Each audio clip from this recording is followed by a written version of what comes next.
ಯಾರು ಕೂಡ ತಗೊಳ್ಳಿಲ್ಲ. ನಾನು ಮತ್ತೆ ಅದನ್ನ ತಗೊಂಡು ಅದನ್ನು ಕ್ಯಾಬಿನೆಟ್ ನಲ್ಲಿ ಇಡ್ತಕ್ಕಂಥ ಪ್ರಯತ್ನವನ್ನು ಮಾಡಿದ್ದೀವಿ.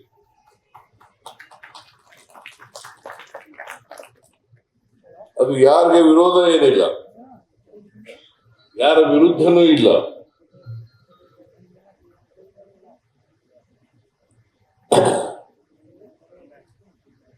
ಎಲ್ರಿಗೂ ಯಾರಿಗೆ ಅವಕಾಶಗಳಿಂದ ವಂಚಿತರಾಗಿದ್ದಾರೆ, ಶೋಷಣೆಗೊಳಪಟ್ಟಿದ್ದಾರೆ, ಆ ಜನರಿಗೆ ಆರ್ಥಿಕವಾಗಿ ಸಾಮಾಜಿಕವಾಗಿ ಶಕ್ತಿ ತುಂಬತಕ್ಕಂಥ ಕೆಲಸ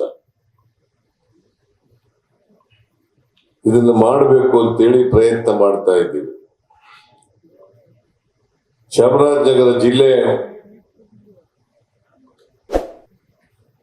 ನಮಗೆ ಬಹಳ ಪ್ರಿಯವಾದಂತ ಜಿಲ್ಲೆ.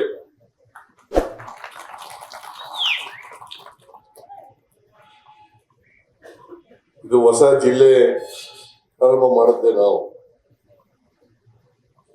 ಹೊಸ ಜಿಲ್ಲೆ ಬಂದ್ರೆ ಮುಖ್ಯಮಂತ್ರಿ ಸ್ಥಾನ ಹೊರಟೋಯ್ತದೆ ಅಂತಿದ್ರು.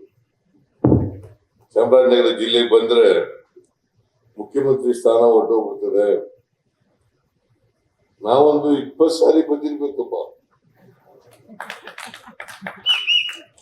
ಅದಕ್ಕೆ 2 ಸಾರಿ ಮುಖ್ಯಮಂತ್ರಿ ಆಗಿರೋದು.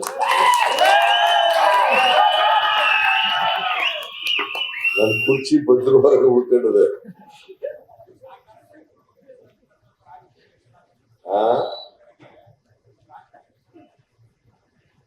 ಲೇಟೆಸ್ಟ್ ಹಾಗೂ ಇಂಟ್ರೆಸ್ಟಿಂಗ್ ಸುದ್ದಿಗಳಿಗಾಗಿ ಬಾಸ್ ಟಿವಿ ಕನ್ನಡ ಚಾನೆಲ್ನ ಸಬ್ಸ್ಕ್ರೈಬ್ ಮಾಡಿ.